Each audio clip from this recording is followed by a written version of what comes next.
Morning, Good Joe. morning. Hey, Victor, how are you feeling today? I'm feeling very well as usual. Good. When we're here teaching, and when as we learn more and more, we're becoming more wise. We can understand the plan God has for our lives, and we want to share that with all of you who are viewing, who are learning along with us. We thank you for learning. Also, we thank you for sharing because again, this is tremendous. This information, there's no value you can put, or there's no price you can place on this information that you're receiving, because why? There's nothing else out there that can help you get your life back on track.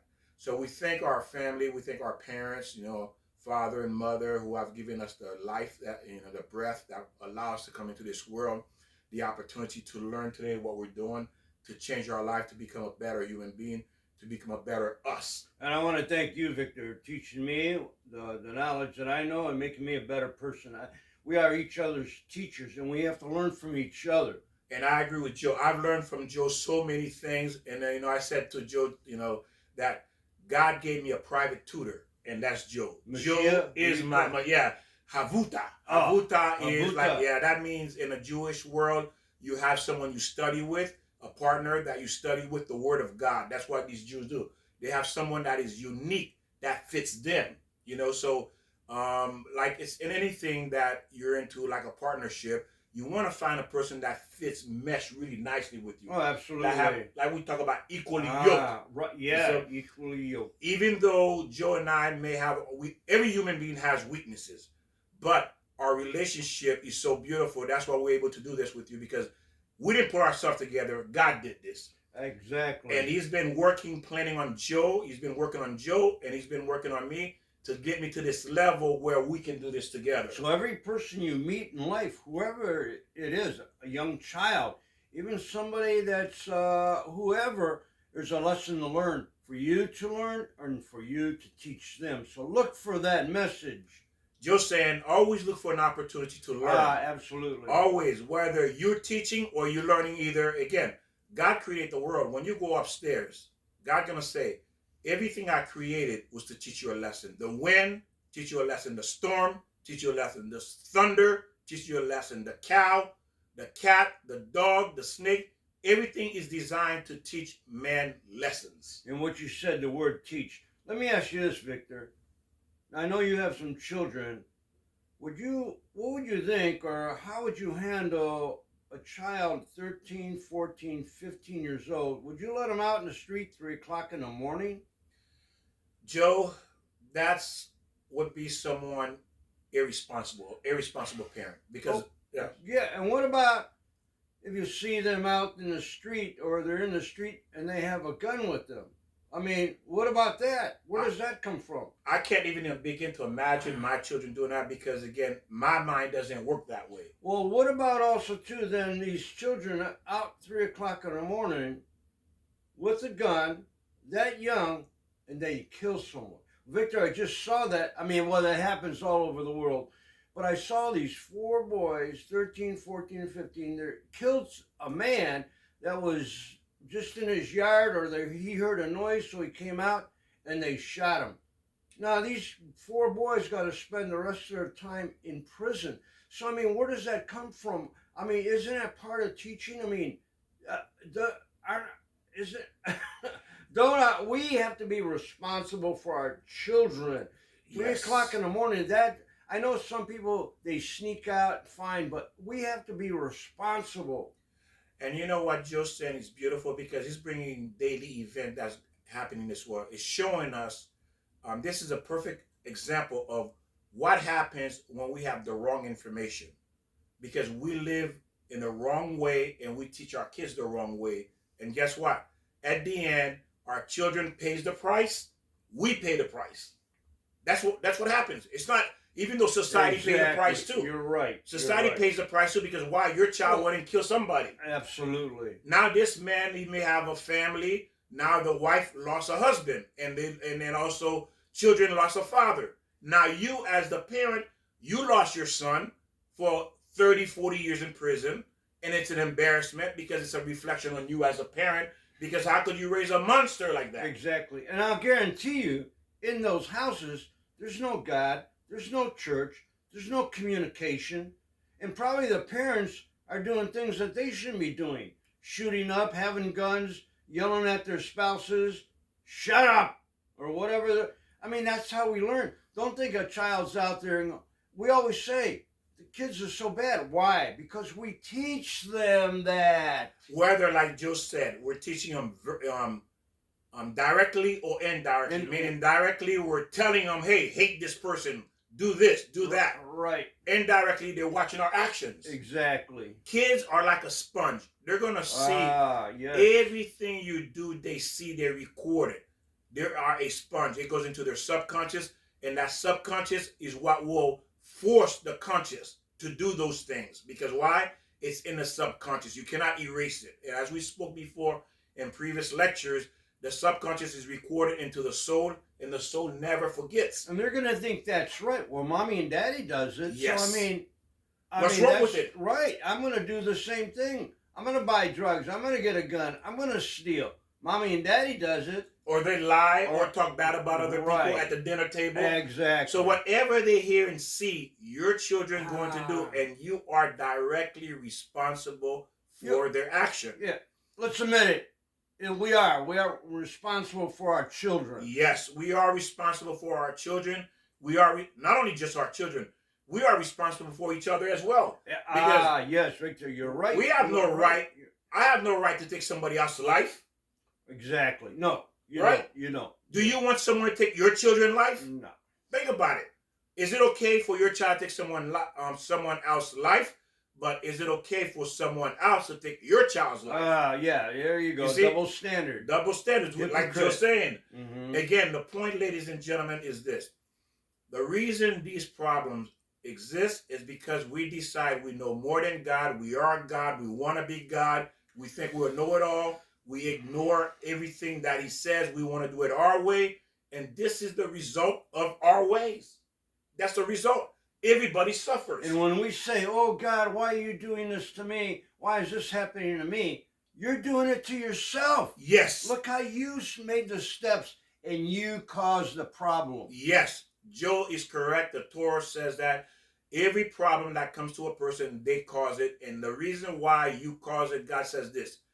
You learn how to drive, right? Well, did anyone push you to learn how to drive? No, you went to look for it. Right, exactly. You learn how to go to work, right? They didn't want to teach you how to go to work. No, you wanted money. You found a way to learn how to work. But if God's saying, why didn't you look for me to learn the right way how to live? Even your health. Just look at how your health mostly is because you decided to smoke, to do drugs, eat junk food. You put the poison in your own body and you go, well, why do I have cancer? We choose. God says when men sin and they get hurt, they blame God. They go, oh God, like Joe said, why you let this happen to me? Or why you did this to me? Why me? God didn't do it to you. You did it to yourself. That's what the Torah says. That's what the Bible says. You did that to yourself. God promised. He says, people who follow me, I protect them. People who listen to me, I protect them. As a child, think about it. When you were growing up, did you listen to your parents?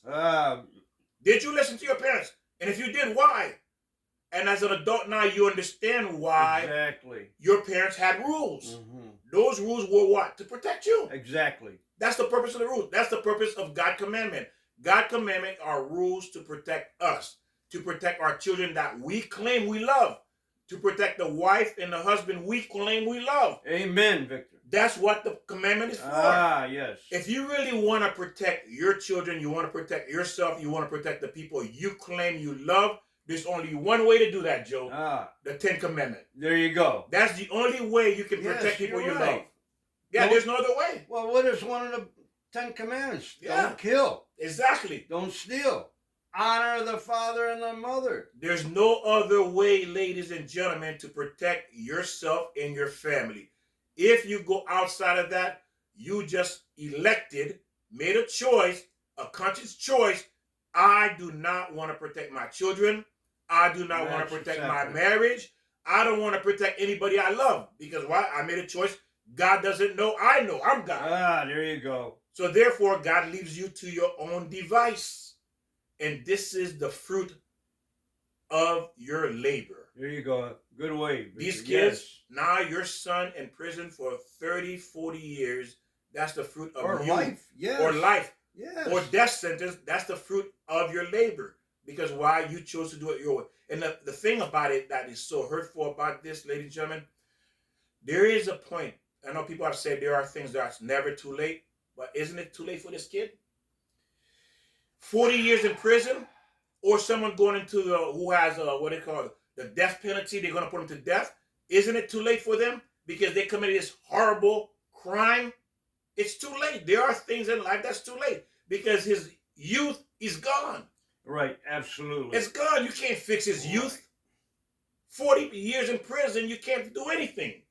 I mean, maybe he can repent while he's in prison and really ask God for being what he did and forgiveness. But as a parent, how do you fix that as a parent? Right. You see, you can't. You have to live with that.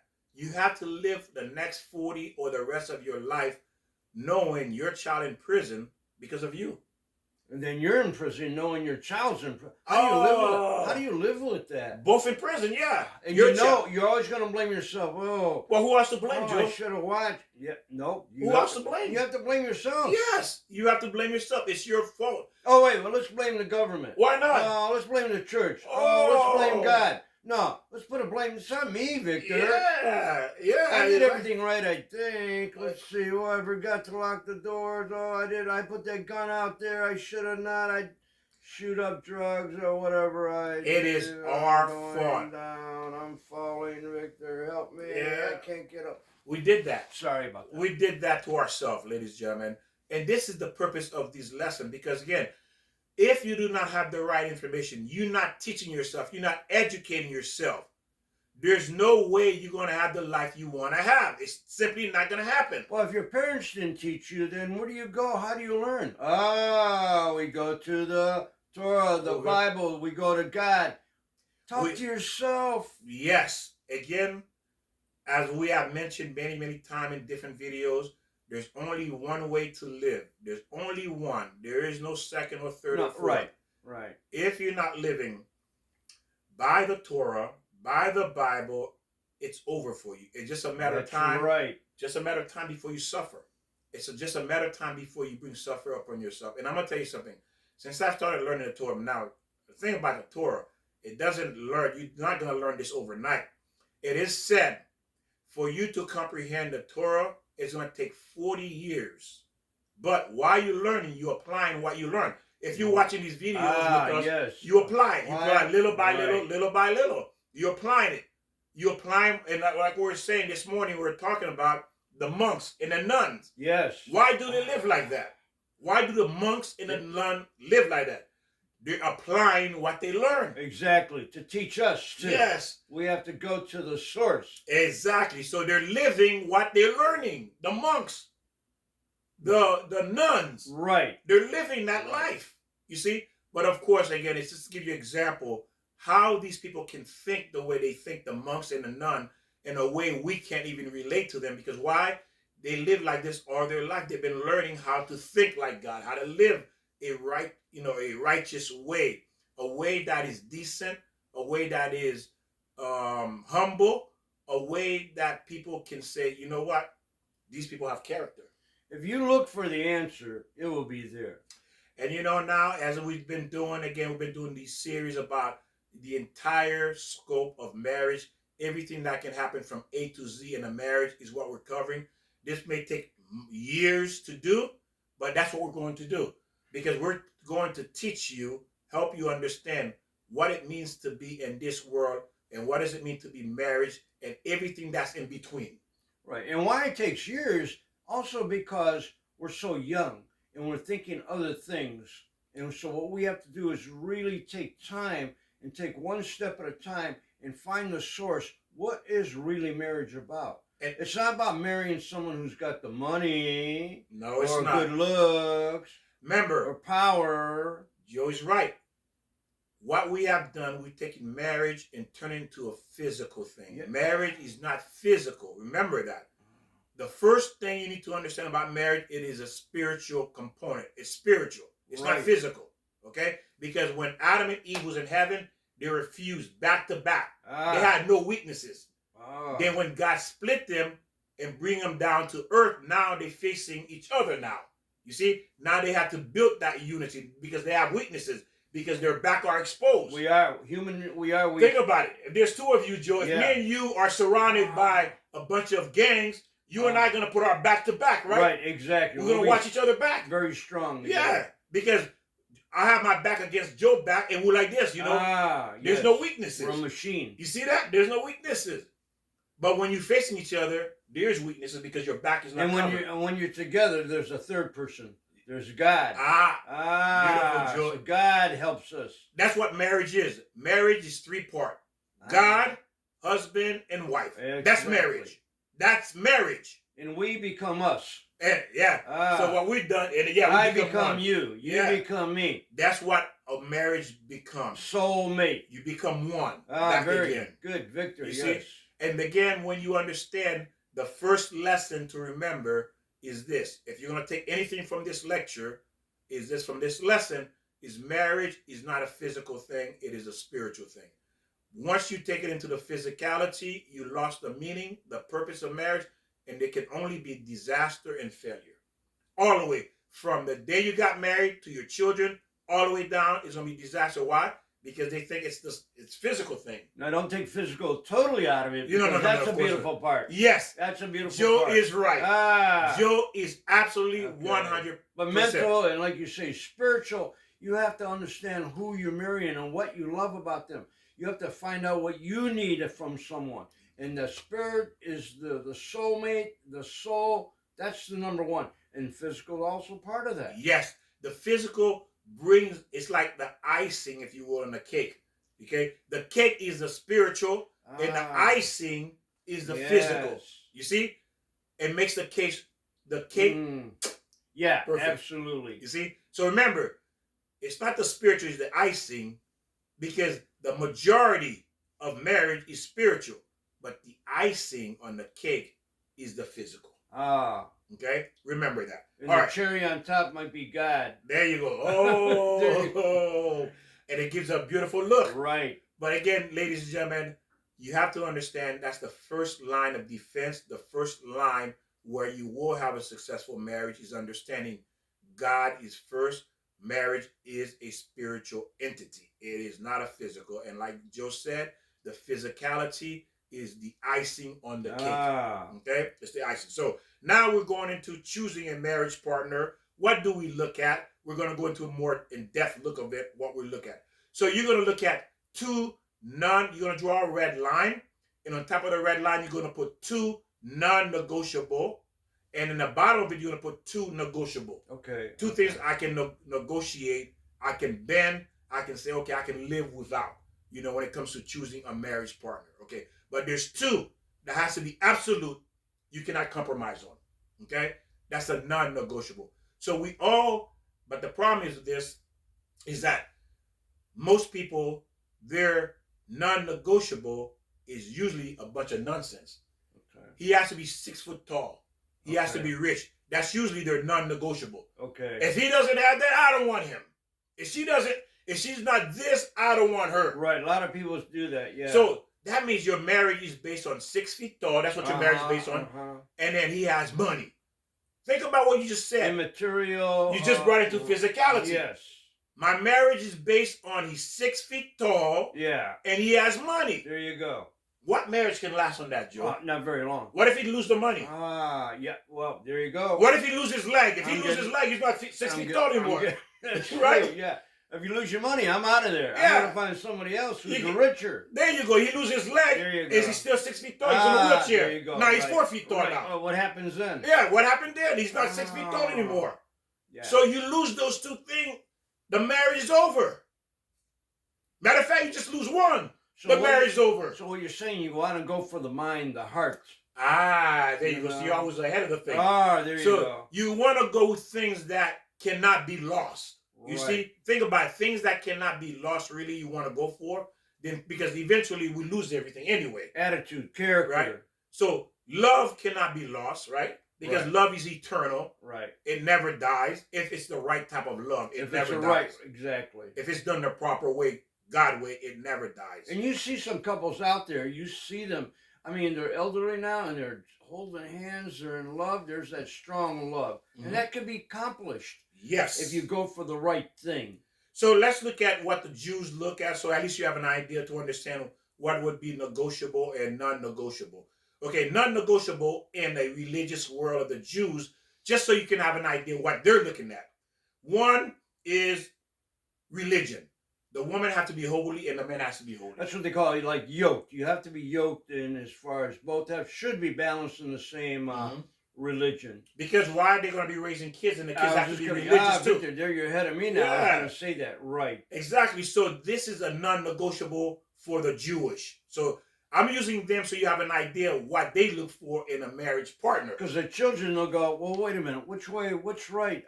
They're Jewish, this is this, I don't know. So the children get confused and then they fall out totally, no religion. Right. Second would be a woman that's not modest, that's exposing herself. Not allowed in the Jewish world. She has to be a kosher woman. She has to dress appropriately. She has to cover herself because it says in the Jewish world, a woman beauty belongs to her husband only. And then it's Only to her husband. No one's allowed to see her beauty. And then she's thinking self. It's all about me. Mhm. Look at me. She wants the attention. That's not right to want attention. Attention belongs to your husband, only. Right. There you Joe go. is right. That's what God said. God says a wife's beauty belongs to her husband only, exclusively. This is what the Jewish man and the Jewish women must look for when they're looking for or choosing a marriage partner. Or some people say a victim, a victim to be their marriage partner. But again, you have to keep this in mind. So now they're looking at modesty, they're looking at religious, they're looking at someone who's kosher, someone who's kind, who is loving, who's understanding. Of course, now attraction has to be there. Okay, so that's also on top of that list, a non-negotiable. There has to be attraction. If there's no attraction, there's no need to move forward with this marriage. Okay, there's absolutely. But the question is the level of attraction. You see, Right. because Okay. everybody has different level of attraction. So that's something you must really think about. How much is attractive or attraction you want in this person? Now remember, do not turn this into a physical thing. Because why? Because I'm going to tell you why. Guess what? Everybody gets old. Oh, yes. Everybody gets okay. old. That means that beauty disappears. Wrinkle, gray Wrinkle, hair. gray hair. Baldness. Boldness, yeah. Yeah, ugly. Yeah, and then people hunchback. Pruned. Yeah. From smoking. So that means the beauty leaves. The beauty leaves. Yeah, it does. So you have to keep that in mind. So the question is, are you going to marry a beauty queen? That's what it's going to be based on. Again, remember, these are non-negotiable things that has to be there for this to work. Okay. Then you have the negotiable. Okay. Well, what is the negotiable? Okay. Now, I want a guy, if it's a woman, I want him 6 feet tall. Well, he's 5'8". Yeah. Are you willing to say, okay, I can live with that, but is he attractive? Is he attractive? Ah. But he's not 6 feet tall. He's 5'8", but he's not, okay, he's attractive enough to you, but he's not 6 feet tall. He's 5'8". Do you go through it? Would that be a negotiable? Yes. Because at the end, as we say, you're not going to care about heights. Because guess what? As you age, you start to go forward, lean forward. Right. You start. I did shrink. I was 5'9", now I'm 5'7". There you go. You're going to shrink. Ah. And not only he's going to shrink, you're going to shrink too. You may shrink more than he does. Or he might shrink more than you. He may turn out to be 6 feet tall and he becomes 4 feet. He shrink all the way down, forward, leaning over. And this is what we're not understanding. We're not looking at. We're thinking this is what it's going to be forever. There's no such thing. He's going to remain beautiful or handsome for 60 years. There's no such thing. That shouldn't be a priority. Whatever you want out of life, if you want somebody tall, short, whatever, that's okay to want that. But that shouldn't be a priority. Yes. You go, no, I want tall, and that's you're wrong if you want that just priority. Exactly. It's more about the heart and the mind, the character of the individual, how they treated their parents, their mother, their father. Look at all that, how they treat when they go out. We have to look at the character. We're gonna get you ahead again. Ah. You're ahead again. And that's beautiful what Joe said, because why? Those things don't leave, but beauty leave, heights leave. Because again, you go old, you grow old, and you start to lean forward. These things and time, these things don't matter anymore. Beauty's only skin deep, don't they say that? Skin deep. Yeah, there's the things that you want eventually won't matter to you as you get old. It doesn't matter anymore. Because you start, well, he's slapping me up, he's abusing me, he's talking to me. Right. Do you still care he's 6 feet tall? He's slapping you up? Do you still care about he's 6 feet tall? Mm-hmm. Do you still care he's handsome, he's slapping you, he's cheating on you? Do you still care about those things? When he's cheating on you and you're miserable? They look ugly after that. Yeah, and then what happened? He's 6 feet tall, he's handsome, and he's with his secretary. Do you still care about those things? Now it's a different story. You got to complain. Well, of course you should of course you should not complain. Why? Because your marriage was based on his looks and his height. That was it. Exactly. He didn't promise you to be faithful. He didn't promise not to beat you or abuse you. He didn't promise that. All he came in with his height and his beauty. Yes, it's right. That's what you wanted. That's what you got. That but was remember, your priority, height and beauty, right? There's the bad that's going to come with that. There's a bad. There could be. Yes. Everybody has a bad to certain things. Because we all here have to fix something. That's why we are alive today. We have to fix something. So when you look for those external attributes, you have to prepare yourself. There's going to be things that's much worse that's attached to that. And when you find a right soulmate, then they're going to help you fix yourself. You're not just here to fix yourself by yourself. You're here also to find a soulmate to help you. And each other. We're teachers, like we say. Each one of us are teachers. We have to look to fix ourselves through other people. But now we're talking about spouses. Yes, it's good that you still there. Yeah. Right. What's the right spouse to help me, to help us How to grow? pick the right. Meaning that what we're doing, we're filtering out the things that's going to disappear and the things that's going to create your divorce later in life. The 6 feet tall, the good looking is what's going to create the divorce. That's going to make, because you're going to become miserable. You're going to become the matrix, because he's going to have 3 or 4 other wives on the side while he's with you for a couple of years or for the entire time of the marriage. And you're going to be home angry, miserable. But guess what? At least you're home miserable and angry. At least be happy you got 6 feet tall and he looks good. Right, yeah. Be happy with that. Right. Because that's what you wanted, right? Why are you complaining? All that will melt away. Yeah. Like you say, all that, the wrong decisions will melt away. Joe, why are you complaining?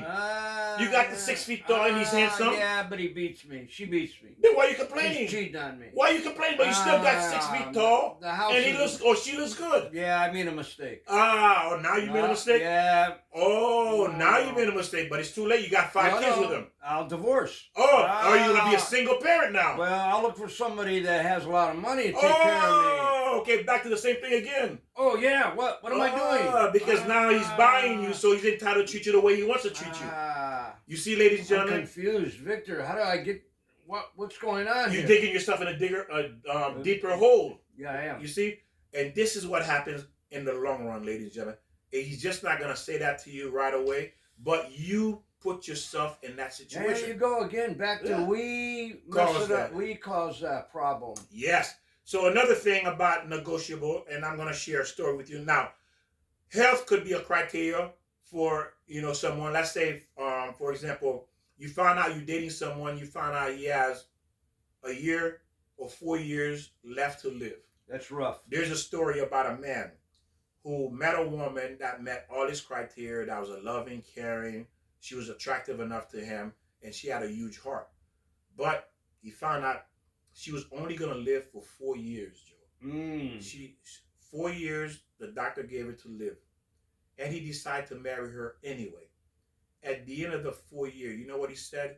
He said that was the best marriage he ever had. You got to take advantage of the situation. He was willing to take the 4 years that he could get from her. But think about it.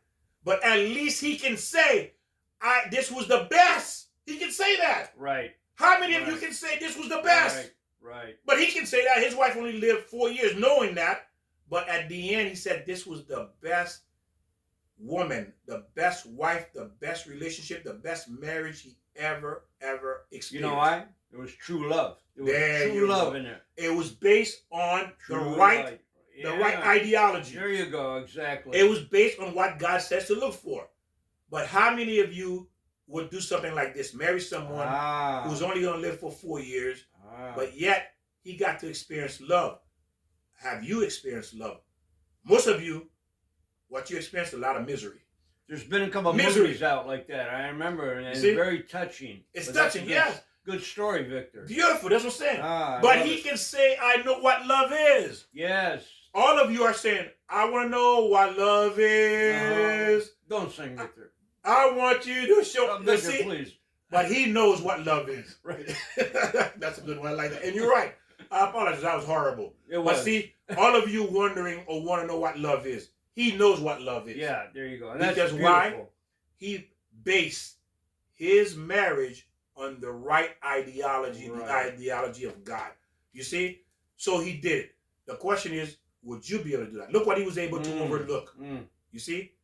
For him to have that kind of, to experience what love is. Now, there are many things that important to other people to be in a relationship. They're looking, but like we spoke already, money, looks, status, The wrong things. the right. wrong things. Those things are really, honestly, losers look for those things. Yes. Losers. Right. Everyone who has looked for these things are complaining, and they are in horrible marriages. You know Every what? single person. It's about me. What do I want? That's Oh, what I it need is. some money. So I'm going to look for someone who has money. Right, exactly. Who cares he's ugly? I don't care he's ugly. As long as he got money. Right. See how you compromise? Who cares he's going to beat me up? As long as he's 6 feet tall. I don't care if he beat me up. Oh, really? You don't? Yeah, maybe right now you don't care. But again, when you start smashing your head against the wall and he's cheating on you with his secretary and everybody knows it except you look like a fool. And what do? You What? get that big ring and you go, you show all your girlfriends, look what I got. And Don't then, worry about how he looks. Look what I got. Look at my big diamond ring. Look at my fur coat. Look at this. and Look at my everybody's, Mercedes. yeah. I got it from, who's the guy? What's the guy's name? Who did I marry? Oh, I don't know. Ah. But everybody's talking about it. Saying, Oh, look, yeah, she's right. Look how many guys, Yeah. look how many girls front he has. She's not the only wife. He has yeah, 5 other wives. I bet. Yeah, he has 5 other wives. You're not the only Exactly. wife. He has 5 others. So again, ladies and gentlemen, this is what you have to keep in mind when you're going into something that is spiritual and that is long-term permanent. Because if you want this to last, you're going to have to know what you're doing. Because if not, you're just going to be one disaster after another. One disaster after another disaster. That's all it's going to be for you. Know what you're doing. You mean you have to learn something. Yes. Know what you're doing. Know what. So to know, you have to learn to know. You have to learn to know. Go back to all our videos that we've done. Again, we're going to cover, hopefully God allows this to cover from A to Z. Everything that could possibly be an issue in a relationship, in a marriage, we're going to try to cover it, okay? So you will know how to deal with it. Now, negotiable is a thing that is important, okay? A personal important, that can be justified. Now, 2 things that's not negotiable. We talked about the red line. Now, the first thing we want to look at is chemistry. Is there chemistry? Do you find this person attractive? Because why? You have to be with this person for years. Chemistry is important. I like chemistry. I mean, when I see that vibe, that's important to me. I like that. I agree as well. Chemistry has to be there. You have to feel the attraction. You have to feel there's a connection. You know, you have to feel like we're on the same page. You know, it doesn't have to be perfect because, again, you're not going to find the perfect man or the perfect woman. It simply doesn't exist. It does not exist. It's not have it your way, because the reason why you're not going to find a perfect person is because everyone who's alive have a flaw about themselves. Right. We all do. We all have a flaw, something about it. The only thing is that can we live with this particular flaw? That's with this person. Is this a non-negotiable, or this is a negotiable flaw? That's what you have to ask yourself. Can I live with this? Now, and a flaw can be corrected if, again, when we find our soulmate and know who, not trying to find somebody, again, like we're saying about money, find the true soulmate who we're looking for. We can have, somebody has flaws, we can fix that. Hmm. We can be helped by being fixed. Well, let's look at another story. And ask God for helping. Like you say, Victor, we're here to help to correct ourselves. Yes, we're here to help correct, for us to, okay, the thing you have to remember is this. Having the right information is vital. That's the bottom line. It's vital. If you have the wrong information, your life's going to be wrong. That's it. And a lot of you are watching a bunch of people online who don't know what the world they're talking about. They're not teaching you Torah. They're not teaching you what God says for you to have because God is the creator. He created all of us. He knows what is best for us. And he's given us instruction to live by if we want to live that life we really want. That's why if you get into yourself and really, I don't want to use the word meditate, but really sit down and talk to yourself, what do you really want?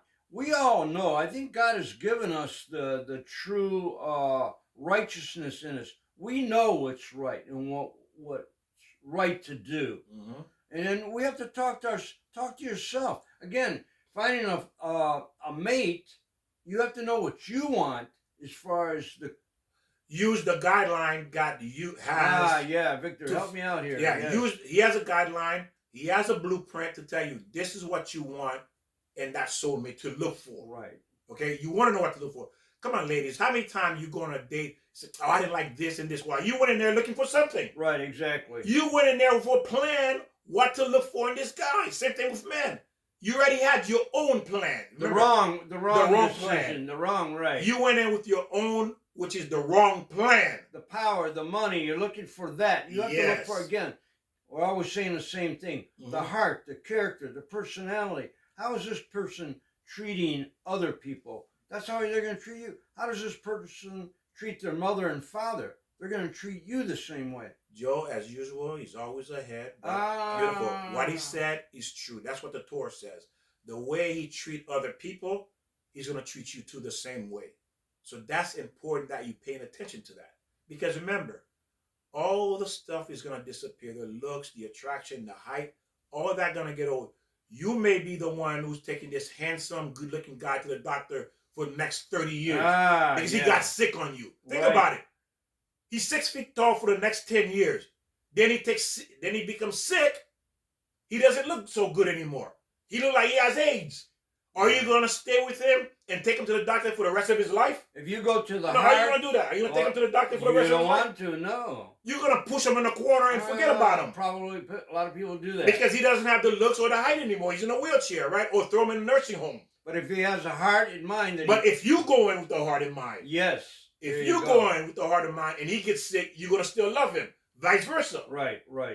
But if you're not going there, like Joe said, with the heart in mind, he lose that ability. What are you going to do? You're going to throw him in a nursing home and remarry, divorce and remarry. People do that. Yeah, people do that. Yeah, I'm done with him. Yeah, right. Yeah. Or her, done with him or her. Exactly. So again, like Joe says, the heart and the mind has to be there. There has to be something that is substantial that will keep you together no matter what happened in this marriage. And now there's another story about this man. God was bringing him down to earth, and they were both in heaven. And God showed him that who his wife was going to be. And he showed him that his wife was going to be a woman that has a limp in her leg. Okay, a limp in his leg. And he said to God, no. Give me her limp. Give that limp to me. So God brought both of them down to earth, and God gave him the limp. So they set up the date where they met. And then, that's the first time they met, and she noticed he had a limp. And then, so after the person who arranged the date for them to meet, and then, so after the date was over, she went back to the guy, and the guy said, "Why did the date go?" She said, "It was wonderful. You know, he was everything I want, but there's only one thing." What is that, Joe? Yeah, the limp. He had a limp. And she said, "I don't know if I want to marry him. I don't think I want to go through with this marriage." Remember, this is a negotiable and non-negotiable. So this obviously was a non-negotiable for her because of the limp.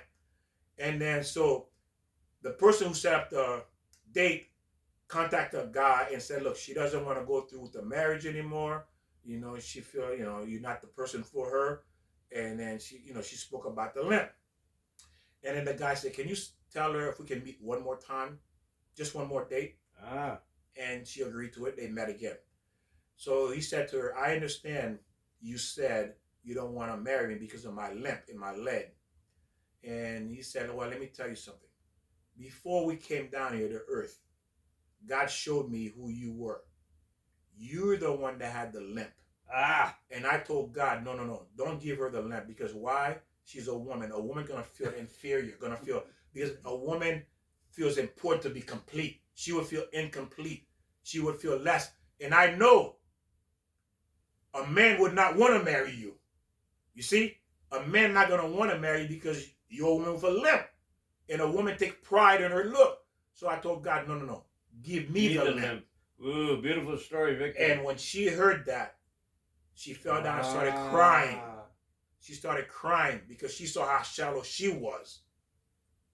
And that's when she saw his greatness. That's when she saw his greatness as a man.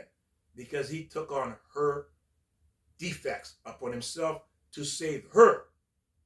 That pain and shame for a woman to have that. True love will be that way. You see? True love will be there that way. You go, Joe. You see what happens when a person is not shallow? When a person, but the beauty of it was this. I got to give her credit too, like Joe said. I got to give her credit. Why am I giving her credit, even though she was shallow at the beginning? Because she was good enough to realize the truth. You know, I think we all got to think about that, because I think we've all come to that situation where we thought about that in a way. Somebody in, limp, wheelchair, one eye or whatever, one arm.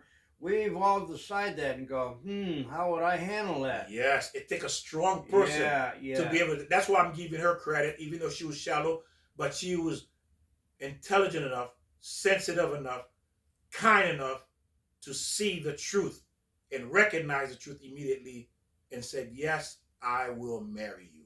And this is what needs to be there. And guess what? This was the most perfect marriage anyone has ever had. Because why? They both came from a different perspective, understanding each other in a way that's beyond the physicality. They took it back to heaven because the limp started in heaven. So they took that relationship back up to heaven and they created the perfect marriage. Victor, you just taught me something. I like that story. I always remember that story. And that's what we need to look at, people. Again, this life is temporary. It is temporary, but we can have the most greatest joy, the most successful or satisfying relationship, marriage, if we do it right, if we understand who we are.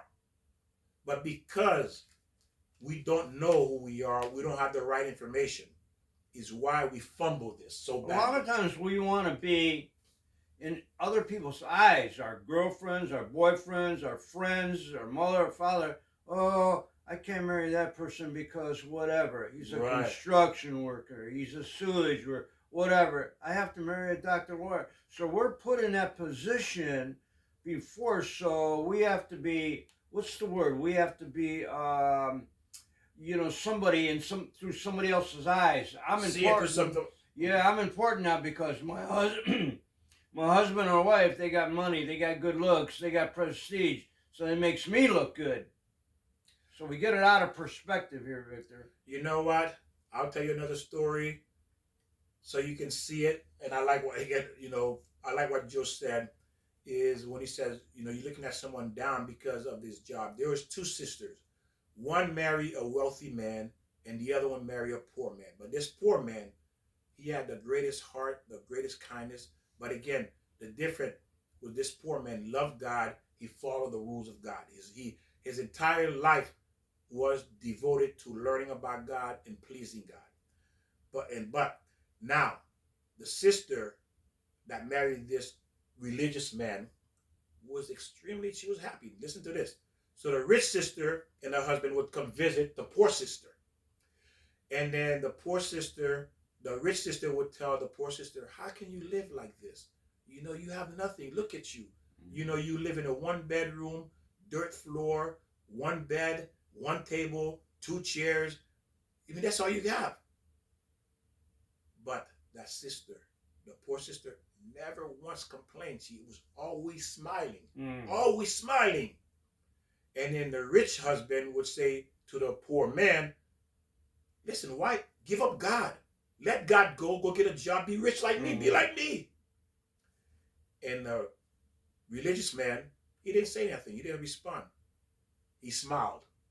So one day, the rich sister came to the house by herself.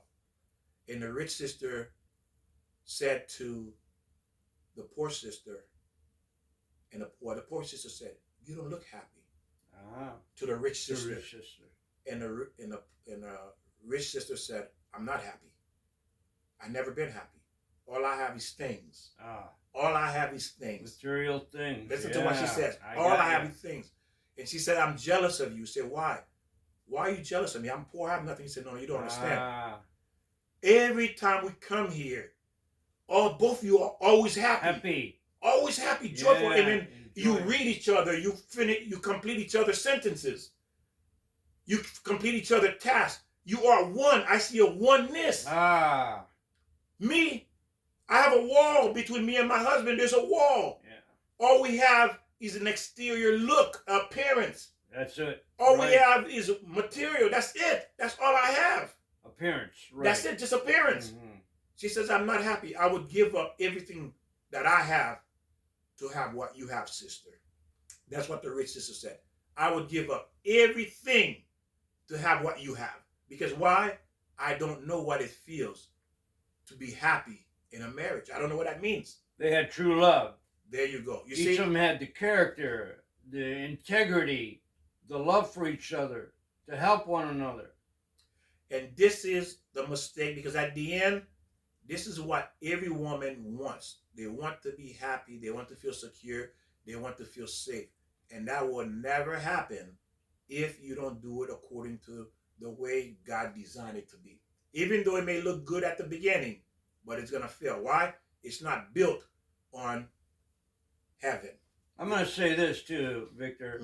Even when you're making love and you're on the same plane, that love is outstanding. That's what the Torah says. When you're making love with someone who you're here and they're there, it's just all selfish. You get off, it's okay, fine, but it's not that great love. It's not. It'll never be, because why? And I'll go there where Joe said, when you are intimate, making love with your spouse, your mind needs to be on her, right, and her mind needs to be on him. Right. Find something that is attractive about her that you love as a man, and you focus on that. And the woman finds something that's attractive about him, you love, you focus on that. So that way you two stay connected. Why you doing? Remember, making love is the highest of the holy act a man and a woman can do. There's nothing higher than that.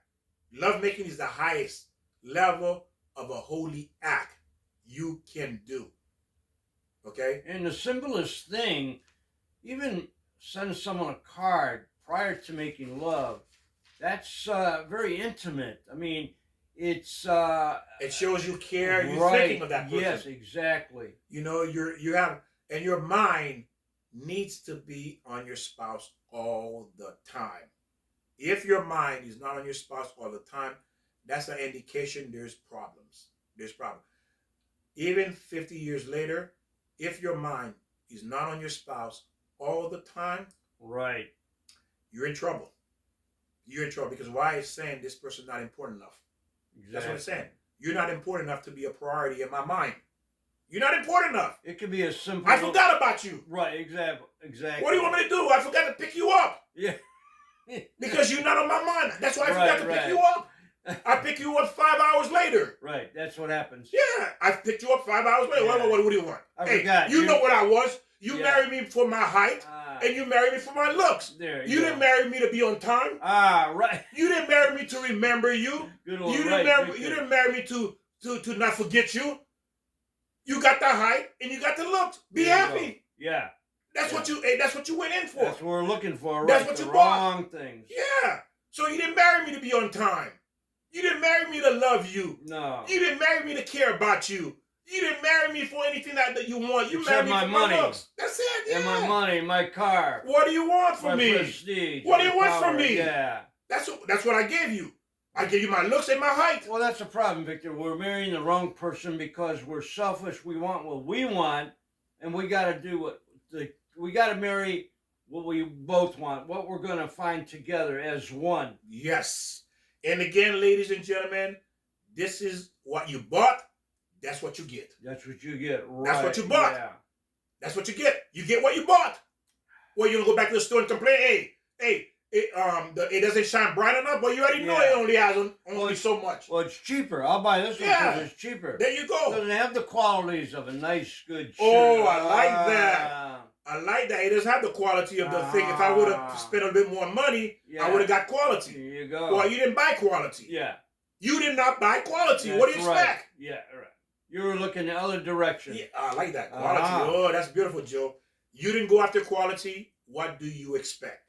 Now, it says now a woman has a man cannot marry a woman in a Jewish world. He cannot marry a woman without first seeing her in daylight. He has to see her in daylight so he can see if there's any flaws that would make him not feel attractive towards her. Because attraction is a very important part of the building process of a marriage, moving forward with a marriage. Now, the difference is a woman has a much more mature sense of value than a man. A man is more vague. He's more visual. A woman is more able to kind of overlook certain features about a man. For example, a woman will put up with a man who beats her, who drank, who talk nasty to her, who ignore her. Why would she put up with that for 10, 20 years? You see, a woman is able to put up with abuse. Because she's settling. She said, okay, I'll put up with this because why? He is either tall, good looking, money, power. Well, I'll put up with it. Beautiful, Joe.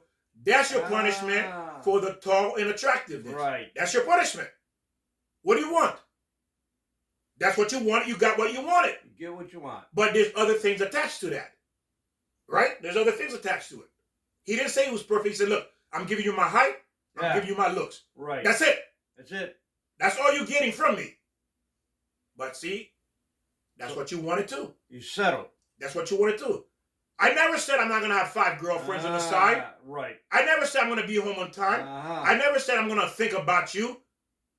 I never said I'm going to love you. Well, what about the vows? Oh, he lied in the vows. There you go. Or she lied in the vows. Well, we both agree. I'm giving you my height. And my looks. I'm not giving you everything. Exactly. I'll give you half my love. Yeah, there you go. So my love goes over here. So women tend to have at least women back then. Women today are very vague. People today, not just women, we're very vague. We empty people. We have no value, no sense of morals and integrity. Well, why? Because we're learning the wrong things. We're not taught. We're watching TV. Look at what Beyonce has. Yeah. What did Beyonce have? I don't know what she had. Oh. Good voice. Beyonce? Beyonce. Oh, Beyonce. Beyonce. And that's what I'm saying. Like fiancé. I like what he's saying. That's good what Joe said. You're following all the fools in the media. If you look at all these celebrities, look how many times they've been married. Not one of them say they know what love is. Come on, ladies and gentlemen. Do your work. Do your research. Look at these people. Not one of them can say, I know what real love is. And if they, again, real love is through spirituality. What other people may say they know what love is, it's not really real love. Okay?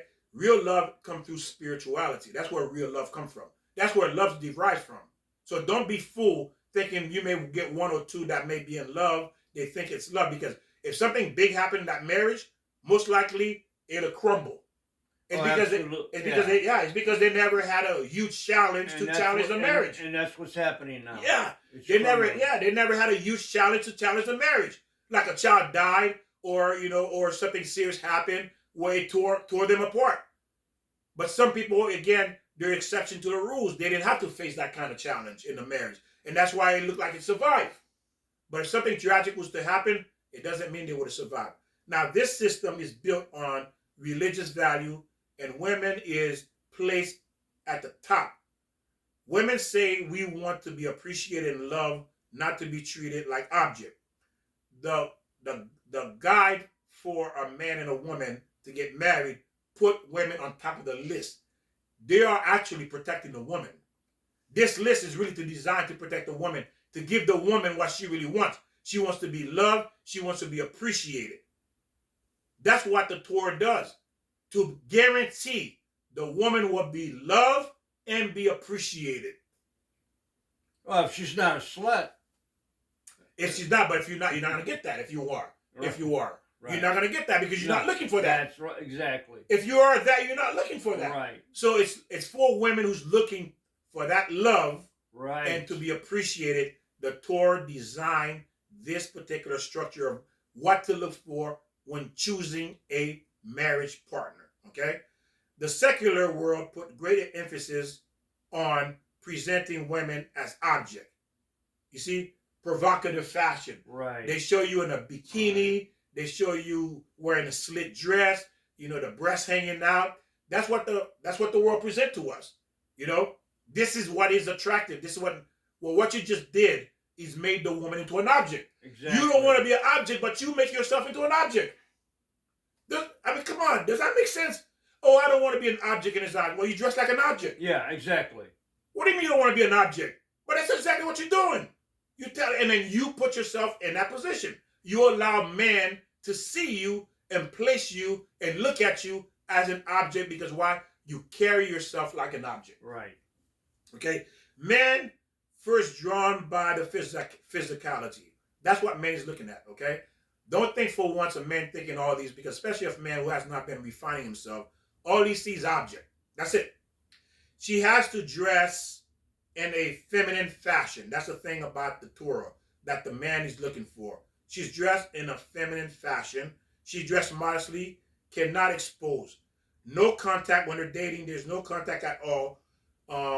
Herself to create the closeness and be appreciated in a marriage. So a woman, now this is a really good one. A woman has deprived a man to want to get married. They already live as husband and wife. Premature relationship, giving away all the benefit and the goods. So think about it for a minute. This is a very heavy one. When you have lived with someone already and you're not married, there's a story of these people that were together for 14 years. They were from high school, they were together for 14 years. They lived like husband and wife, they were not married. In the moment she said, let's get married, guess what happened? He left. She never saw him again. Why? Because all he sees is obligation. He doesn't see any benefit anymore. There's no benefit to gain from it. Think about it. If I already lived with you for 14 years, 12 years, like husband and wife, what are you going to give me more to this? Are you giving me obligations? You're not adding anything. He doesn't see anything more. All he sees is an obligation. That's why he left. Because he says you have nothing more to give. Meaning that you're giving me headache. You're obligating me. Through the court system, I have to do this and this and this. When before, I wasn't obligated. So he sees that there's nothing beneficial that you can give more if I marry you.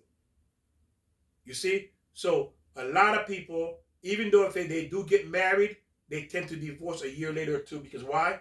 All they see now is obligation. That's why now you don't get along with that person. Well, true marriage isn't about, it's about three people. Mm-hmm. The man, the husband, and God. So if you make that commitment between the three, as far as a piece of paper is concerned, I don't think you need that. It's a commitment to three people. So if you live together and then somebody says, I want to get married, and the other one leaves, well, that person was just out for themselves in the beginning. There was no commitment there. He probably was cheating. Well, I shouldn't say that. We don't know. Mm-hmm. But the marriage is between, if you make that commitment, that covenant with your wife, your husband, and God, there's the marriage. And once you step out of that, that's why you have to have God in the marriage. And Joe is correct what he just said. Everything he says 100% correct. Torah by Torah law, he says the correct thing. And the thing is, ladies and gentlemen, is that when you already live like that and he says we're absent of God, guess what? He's not going to stay. It's not going to work. Again, if you notice what I just said, if you've been paying attention, is that it may look good at the beginning, but at the end you lose. That's the bottom line. You're going to lose at the end. Right. It always looked good at the beginning, but at the end you suffer and you lose. That's the way it's going to end. Whether you like it, whether you believe it or not, give it time. You're going to find out the hard way. Because you made the wrong decision. There you go. It's You based s- on the wrong foundation. Right. You settled. You didn't have God in your life, and you married the wrong person. Wrong And foundation. you know what? He's this, he's that, makes a lot of money. I think he's a good provider, but his heart's not there. Yep. Also, men and women who has had several relationships, and the man will always compare the girls he had ever been, all the girls he ever been before. He's gonna take all the goods. Let's say he's been with 10 women, he's been with 100 women. He's gonna remember all those women, and he's gonna be why? Because there's something good about each one of them that he liked, and he's gonna use that to compare to you. Can you imagine that? He may be intimate with you, but he's thinking about, oh, you're not like her. You're not like Suzanne. You're not like Rachel. You're not like Lisa. You're not like Lynette. You're not like Jeanette. You're not like these. Because why? Each one will have something that he enjoyed with them. So he's always going to compare you. So when people say, oh, it doesn't matter, listen, you will never develop that pure bond because he can't. Why he can't? Because he's always going to compare you. Same thing too with women. Because you're going to compare, oh, Ralph was good. Joe was better. Victor was super. You, my husband, you mediocre. Yeah, you see, that's what she's thinking. Because why? Of your previous experience. And that cannot develop that closeness, that oneness. It can't, never. Because you have ruined yourself. This is what the Torah tried to protect the woman and the men. Not to have previous experience. Because previous experience is what's going to become the wall that keep both of you from becoming one. Well, when you're saying previous experience, you're actually talking about intercourse. Yes. You're not talking about, because you have to, That's correct. Intercourse, how exactly. this person treats you, but right, you shouldn't break that. Exactly, because you have someone to compare her to. Exactly. When you're in bed, you're comparing him with someone else. When you're in bed, you're comparing her with someone else. Right. And you're thinking about these people. You're probably saying, oh, I wish she was here now. Right. In your mind, you're saying, I wish she was here there. In your mind, you're saying, I wish he was here now. Well, if you have to do that, you really haven't found your soulmate. You really shouldn't compare. It's not we only... do that. We do flashback. But, you're marrying your soulmate. You can't compare. You're marrying them because the character, the personality, what they have. What we're saying too is this. There's going to be a wall, a boundary, a serious problem in moving forward with this marriage. Right. Because you got this baggage there that's almost impossible to remove. Right. You're exactly It's almost right, impossible Victor. to remove. Right. How do you remove 100 men? Mm-hmm. How do you remove 100 women you've been with? Mm-hmm. How do you do that? Yeah, you always will flash back. You're right, Victor. You're going to flash back. I remember that one. Oh, yeah. She was the best of the best. She yeah. was a queen of the 100. You see? How do you remove that? Or him? And again, you set yourself up for failure.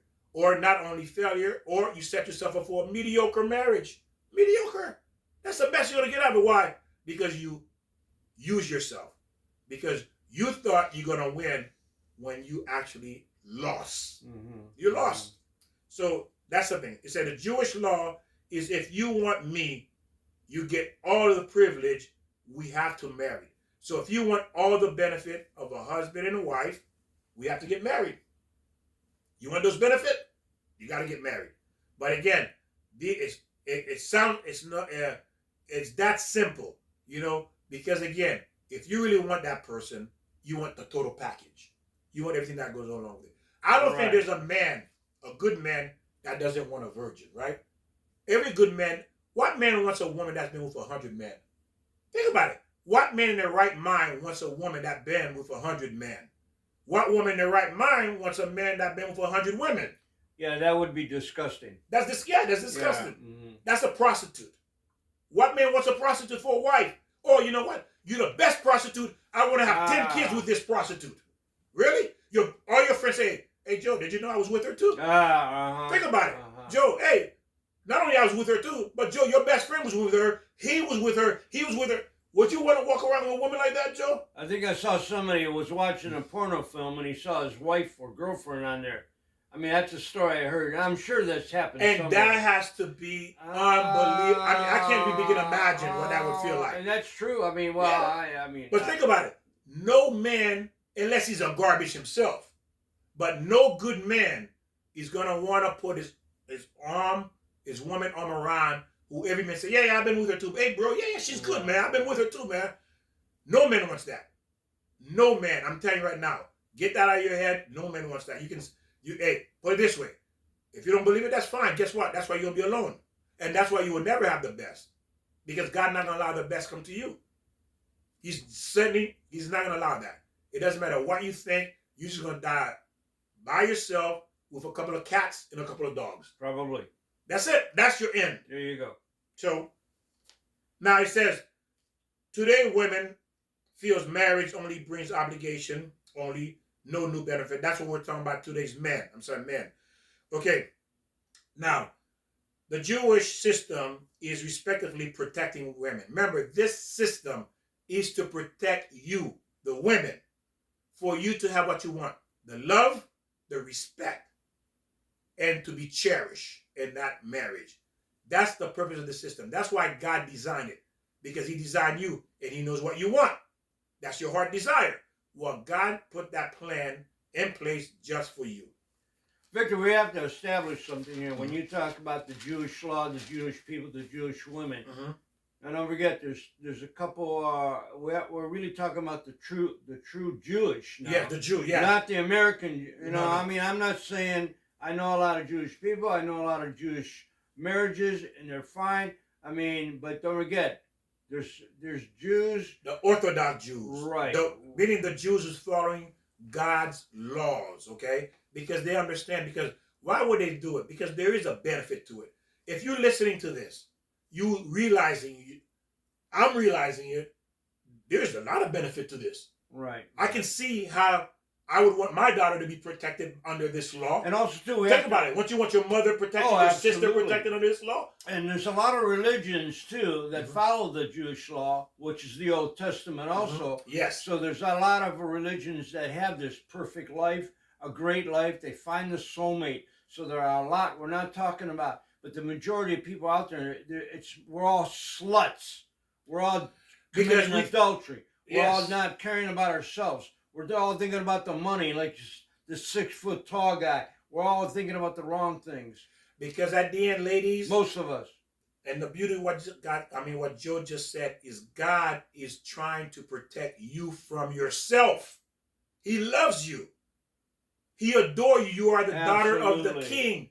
God says, you're my daughter. I'm the king. So we have to act that way. Yes. You have to act like the king's daughter. Right. You are the daughter of the king. And that's precious. Priceless. Priceless. Precious and priceless. Yes. Joe is correct. You are priceless and you are precious, ladies. I know you are. Because God said so. And I'm going to tell you something. You are stronger than man. How can that be? I'm going to prove it to you right now. When God created man, he created man out of dust. Dust. When God created women, he created women out of bone. Ah, that's right. A rib. The rib. So who's stronger? The bone or the dust? Ah, right. The bone. Yeah, who's stronger? The bone or the dust? We made out of dust. You made out of bone. So you naturally stronger than us in every way. What God is saying, you are stronger than man in every way, and it is true. You are the stronger of the two species, and you need to understand that your value. You need to understand your strength. You are beautiful. You are the king's daughter, and you have a tremendous amount of strength. As men, we can't even begin to understand your strength. And you need to find people who can understand that, who can appreciate how beautiful that you're the king's daughter. I'm going to tell you something. If I know I was married to a woman and her father is the mafia, the head of the mafia, guess what? Ooh. You think I would ever yell at her? No, I don't think. You think I would ever yell at her? Right. Okay, whatever you say. Whatever you say is good with me. Well, honey, do you like eggs? I love eggs. Honey, you like mashed potato? I love mashed potato. Honey, you like Spanish? I love Spanish. Honey, you love collard green? I love collard green. What? Honey, you love everything? Yeah, I love everything. Why? Because I'm scared of hurting her feeling. Yeah. Because I know what daddy gonna do to me. So I can't hurt her feeling because I'm afraid of daddy. You see? So when a man is afraid of God, guess what? That's how he's gonna treat you. He's afraid of daddy. There you go. Exactly. You married to a mafia, to the mafia daughter, the king of the mafia, and you married to his daughter. Guess what? You're gonna be terrified of this man. You're gonna be terrified. You're gonna treat his daughter with the utmost respect. So when a man is terrified of God, that's exactly how he's gonna treat you. You're gonna know at any time God can cut his life. Right. You see? So when you have a man like that, guess what? By default, he's gonna treat you like a queen, By default, he's gonna treat you like a queen. Let me clarify something also, Victor. Going in a little bit different direction here. If you have fallen, anything in the past, we can repent. Yes. So what we're saying about anybody being, we use the word slut or whatever, guys or whatever you have done in the past, we can repent. And you feel sorry for what you did, ask God for forgiveness yourself, and then get on the right path. You can do that. Don't think it's over now. Just because you sinned once, if you forgive yourself, again, I'm going to repeat it, ask God for forgiveness and learn from that mistake and move on. That's beautiful. That is beautiful said, John. That what Joe said is 100% true. It's not the end. You can still change. Yes. Even though if marriage may be out of the scene for you because you're older at an older age, but what about your kids? You can still change and be a better example to your children. Children say, well, I remember my dad was running the street, my mom was running the street. Look at them now. They're beautiful people. Mm-hmm. They changed their life. They're serving God. They're beautiful. You see? So you can still become that beautiful person. You can and still we're talking about, again, obligation to the 10 Commandments. Yes. Obligation to God. Obligation to yourself. Yes, to yourself. You are obligated to make yourself happy. And the only way you can do that is by following the 10 Commandments. Returning back to God. And God is always waiting for his children to return back. Just like a parent. A child ran away from home, guess what? That parent is not going to sleep. They're going to lose sleep waiting for that child to come back home. You see? Absolutely. So God is always waiting for us to return back home. Now, the current divorce rate is very, very high because of so many previous partners and learned bad character trait from your person. Meaning that the people you are with, you've been with them for 10 years. They abuse you mentally, emotionally, physically. Guess what? You picked up those bad traits. And because of those bad traits, it's going to make it impossible for you to be successful in the next relationship. That's true. Huh? So these things cause damage to your future relationship, future marriage. In the Jewish world, where both people are pure, the divorce rate is very low because why? And they tend to have more or less unsatisfactory relationship marriages. They tend to be more happier with people. The less partner or no experience, the happier, because why? All they know is each other. That's all they know. So they don't have anyone to compare to. The psychological factor plays a major role in a marriage. Most is based on your premarital relationship. Religious lifestyle is the only one that works. Okay? It's the only one that works because why? God created it. God didn't create two marriage. He created one. God is not a God of confusion. He doesn't know what he's doing. God knows what he's doing. That's why he's called God. That's why he says, my word will never change. I'm God. I will never change. You're the one who changed. And you're the one making the mistake. And you're the one who's coming back. Because you're going to realize your mistake at the end. Eventually, we all realize our mistakes. If you are married to someone which that has same background as far as experience, it makes a different someone like your father, let's say, for example, your father was a great man, your mother was a great woman, they did certain things certain ways. It makes the difference when you go marry someone like your father, someone like your mother. Because why? You grew up with that. You see? You're used to that kind of life. You're used to that way. And it's important. So that's why it's important too.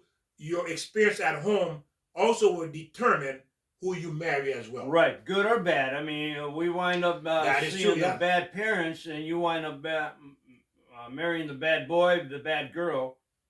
So it goes both ways. It goes both ways. Joe is correct. So if you had a loving father, you had, I know something I'll share this personal with you is my daughter, she had said to me, Dad, I can't find a man like you.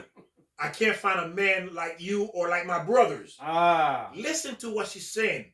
I cannot find a man like you, Dad.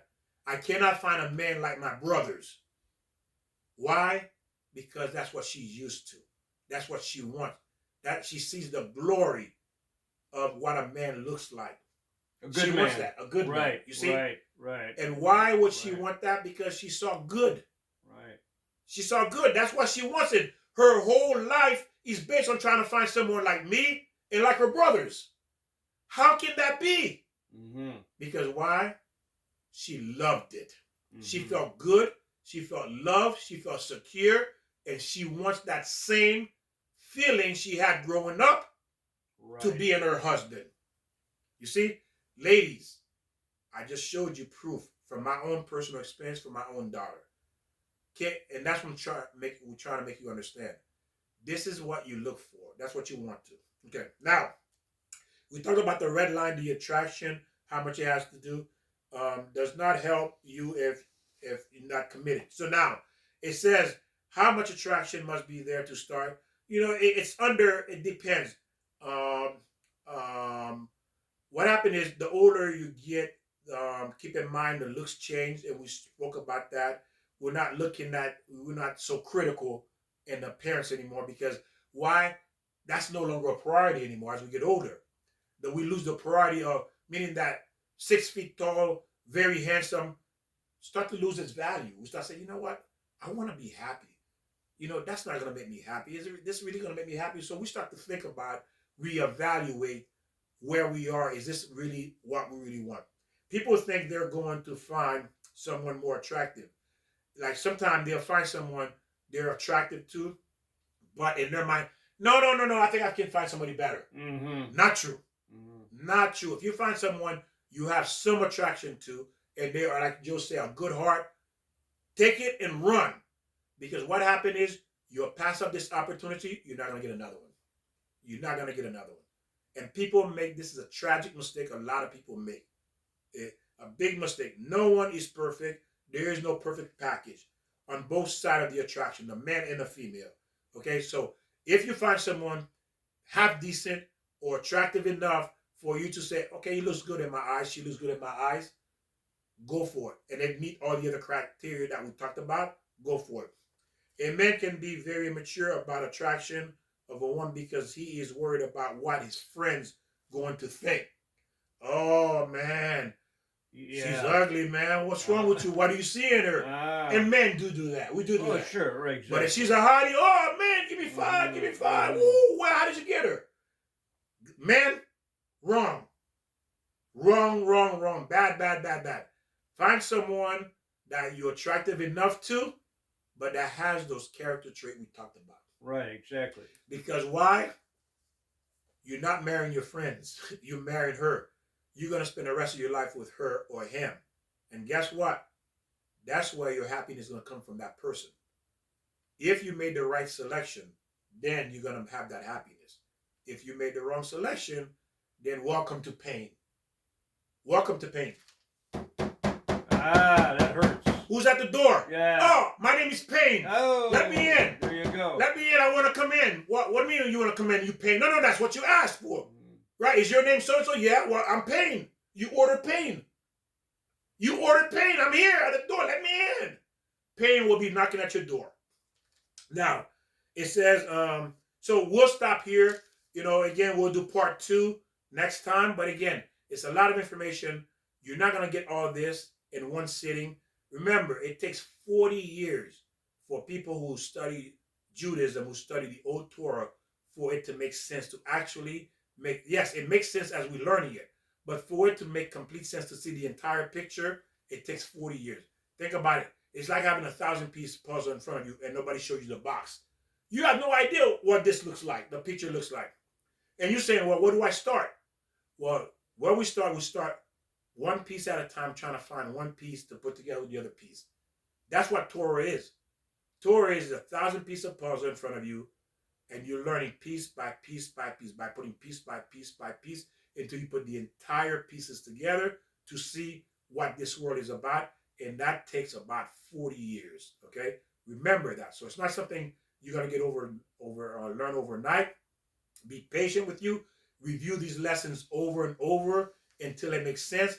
And most important is apply it. Yeah, you have to apply it, right? Right? Exactly. You apply it. If you don't apply it, and like we were saying earlier about the nuns and the monks, why do you think they live like that? They're applying it to their lives. That's why they call themselves monks. Yeah, but now we got to remember, you're not saying people got to wait 40 years before they get married. No.